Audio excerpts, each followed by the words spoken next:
तो आज का पहला प्रश्न है स्क्रीन पर, जब एक प्लास्टिक स्ट्रॉ को पॉलिथीन के साथ रगड़ा जाता है तो प्लास्टिक स्ट्रॉ में जो चार्ज उत्पन्न होता है वह कैसा होगा? तो वह ऋणात्मक चार्ज होगा। धमनियों की दीवारें मोटी और लचीली होती है, कारण क्या है? क्योंकि धमनियां हृदय से ऑक्सीजन युक्त रक्त शरीर के विभिन्न हिस्सों तक लेकर जाती हैं। पचमढ़ी जैव मंडल में कौन सा नेशनल पार्क है? तो सतपुड़ा नेशनल पार्क है। 1 नैनो सेकेंड क्या है? तो 1 सेकेंड का 1 अरबवां हिस्सा 1 नैनो सेकेंड कहलाता है। गर्मी में लोग कौन से कपड़े पहनना पसंद करते हैं? तो हल्के रंग के कपड़े पहनना पसंद करते हैं, क्योंकि वे कम ऊष्मा को अवशोषित करते हैं। जब हम ड्रेसिंग टेबल पर अपने बालों में कंघी करने के लिए खड़े होते हैं तो छवि हमारा बायां हाथ दाएं हाथ तरफ दिखता है और दायां हाथ बाएं हाथ की तरफ दिखता है। यह प्रक्रिया क्या कहलाती है? तो यह प्रक्रिया पार्श्व परिवर्तन कहलाती है। कौन सा रस बसा मतलब फैट को पचाने का काम करता है? तो पित्त रस फैट को पचाने का काम करता है। बढ़ते हुए पौधों के लिए सबसे अच्छी मिट्टी कौन सी है? तो दोमट मिट्टी सही उत्तर हो जाएगा। लाल रुधिर कोशिकाओं में लाल रंग का वर्णक पाया जाता है, जो क्या कहलाता है? तो इसे हम हीमोग्लोबिन कहते हैं। कौन सी तरंगों को संचरण के लिए किसी भी माध्यम की आवश्यकता नहीं होती है? तो प्रकाश तरंगें सही उत्तर हो जाएगा।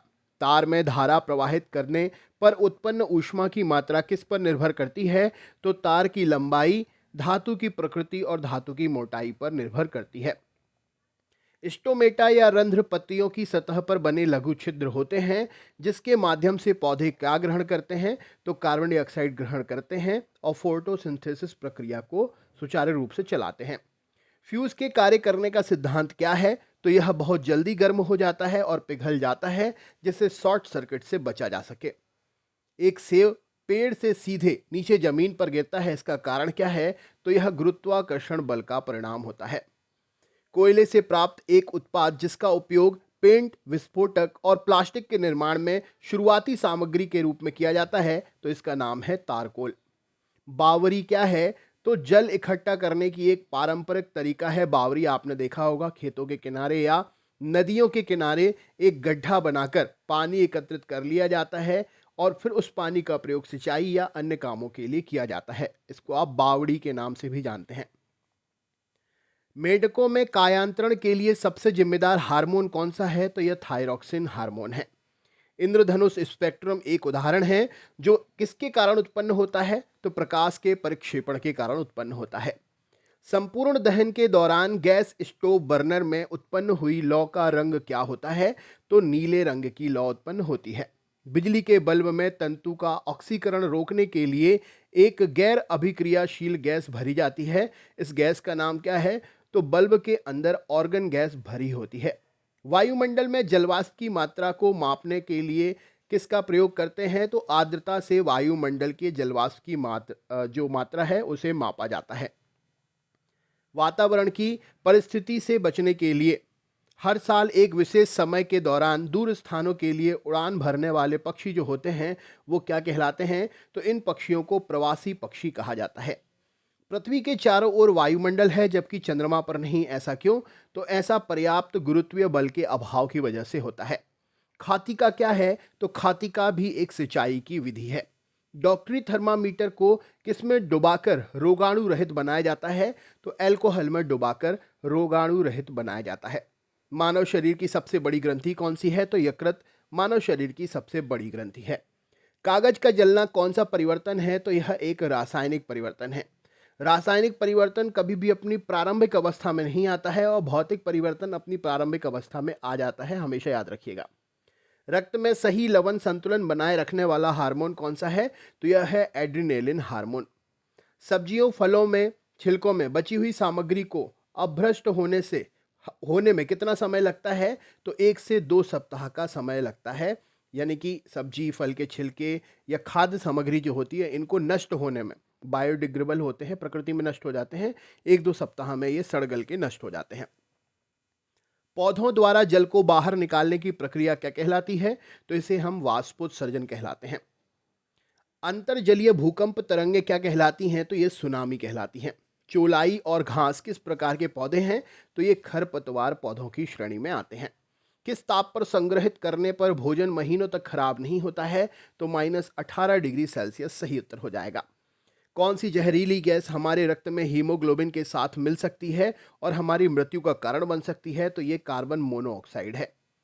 फ़ारेनहाइट पैमाने पर 100 डिग्री सेल्सियस पैमाने पर कितने डिग्री के बराबर होगा? तो 37.8 डिग्री सेल्सियस के बराबर होगा। भारी वर्षा और पवन के कारण उपजाऊ ऊपरी मिट्टी की हानि क्या कहलाती है? तो इसे हम मृदा अपरदन कहते हैं। जब हम टेलीविज़न की आवाज़ तेज करते हैं तो हम किसे बढ़ा रहे होते हैं? तो हम आयाम को बढ़ा रहे होते हैं। दही में कौन सा अम्ल पाया जाता है? तो दही में लैक्टिक अम्ल पाया जाता है। कोल गैस किसका मिश्रण है? तो मीथेन, हाइड्रोजन और कार्बन मोनोऑक्साइड का मिश्रण होती है। सबसे कम घनत्व किस ग्रह का है? तो शनि का घनत्व सबसे कम है। एक कार द्वारा तय की गई दूरी को किससे मापा जाता है? तो ओडोमीटर से मापते हैं। पूरी एक ऋतु तक खेत को खाली छोड़ने की प्रक्रिया क्या कहलाती है? तो इसे क्षेत्र परती रखना कहते हैं। स्कूटर के साइड मिरर में सभी वस्तुओं की छवि कैसी दिखाई देती है? तो वस्तुओं की तुलना में उनसे छोटी दिखाई देती है। वह सुरक्षित क्षेत्र जहां जानवर बिना किसी बाधा के अपने प्राकृतिक निवास स्थान में रहते हैं, उसे हम अभयारण्य कहते हैं। दूरी कौन सी राशि है? तो दूरी एक अदिश राशि का उदाहरण है। तापमान का ऐसा ही मात्रक क्या है? तो केल्विन सही उत्तर हो जाएगा। मृदा अपरदन को रोकने की सर्वोच्च विधि क्या है? तो वन रोपण, जिससे जड़ें मिट्टी को पकड़ के रखेंगी और मिट्टी नहीं कहें तो लूज रहेगी और अपरदन नहीं हो पाएगा। संक्षारण को रोकने के लिए लोहे के पाइप और सीटों पर जिंक धातु की कोटिंग की जाती है। यह प्रक्रिया क्या कहलाती है? तो इसे जस्तीकरण, गैल्वेनाइजेशन कहते हैं। भोजन संग्रहित किए जाने वाले लोहे के डिब्बों को टिन से विद्युत लेपित किया जाता है। क्यों? क्योंकि टिन लोहे की तुलना में कम अभिक्रियाशील होता है और भोजन खराब होने से बचाता है। परिपथ किसे कहते हैं? तो बिजली के प्रवाह के पूरे पथ को परिपथ कहते हैं। यदि हम नौकायन बंद कर दें तो नाव स्थिर अवस्था पर आ जाती है। वस्तुओं की गति की अवस्था को बदलने के लिए कौन सा बल उत्तरदायी है? तो घर्षण बल उत्तरदायी है। कुछ जूस के पैकेटों में चेतावनी होती है, यदि पैकेट फूला हो तो उसे खाएं या पिए नहीं। वह प्रक्रिया जो पैकेट को फुलाती है उसे क्या कहते हैं? तो वह फर्मेंटेशन किण्वन कहलाती है। ध्वनि किस में यात्रा नहीं कर सकती है? तो ध्वनि निर्वात में यात्रा नहीं कर सकती है, इसीलिए अंतरिक्ष में आवाज नहीं आती है। एक सामान्य मानव शरीर कोशिका में उपस्थित गुणसूत्रों की संख्या कितनी है? तो 46 गुणसूत्र होते हैं। गहरे रंग के कपड़े सर्दियों में पसंद किए जाते हैं, कारण क्या है? क्योंकि वह गर्मी को अवशोषित करते हैं। ताजमहल किसके कारण क्षतिग्रस्त हो रहा है? तो अम्लीय वर्षा के कारण क्षतिग्रस्त हो रहा है। सर्दियों में स्वेटर निकालते समय चटचटाहट की आवाज़ जो आती है वह क्यों होती है? तो घर्षण से विद्युत आवेश उत्पन्न होता है। ऑक्सी एसिटिलीन टॉर्चों का इस्तेमाल किस में किया जाता है? तो वेल्डिंग और धातुओं को काटने में इसका इस्तेमाल करते हैं। विद्युत उपकरण में सुरक्षा डिवाइस क्या है? तो फ्यूज सुरक्षा डिवाइस की तरह काम करता है। जल को प्रदूषित करने वाले मल पदार्थ, खाद्य अपशिष्ट जैसे संदूषक क्या कहलाते हैं? तो ये जैविक संदूषक कहलाते हैं। अगला क्वेश्चन है पेन और अन्य बर्तनों में टेफ्लॉन कोटिंग का इस्तेमाल किया जाता है। क्यों? क्योंकि टेफ्लॉन का गलनांक अधिक होता है, जो चीज़ों को चिपकने से और जल्दी जलने से रोकता है। लड़कों में आवाज़ के बदलाव, चेहरे पर बाल और कंधों को चौड़े होना, यह किस हार्मोन का जिम्मेदार होना होता है? तो टेस्टोस्टेरोन हार्मोन के कारण यह प्रक्रिया देखने को मिलती है। कोशिका का मस्तिष्क किसे माना जाता है? तो केंद्रक को कोशिका का मस्तिष्क कहते हैं। सुअरों में स्वाइन फ्लू बीमारी का कारण क्या है? तो इन्फ्लुएंजा नामक वायरस। स्टेनलेस स्टील के बर्तनों का निचला हिस्सा तांबे का बनाया जाता है, कारण क्या है? तो तांबा उच्च ऊष्मा का सुचालक होता है। पेट्रोलियम परिष्करण यानी कि साफ करने से प्राप्त बिटुमेन के अंश का प्रयोग किस में किया जाता है? तो सड़क के पृष्ठलेपन, रोड सरफेसिंग में बिटुमेन का प्रयोग करते हैं। तो दोस्तों, कैसा लगा वीडियो कमेंट करके ज़रूर बताएं। चैनल पर अगर नए हैं तो सब्सक्राइब करना ना भूलें। मिलते हैं नेक्स्ट वीडियो में। बहुत बहुत धन्यवाद।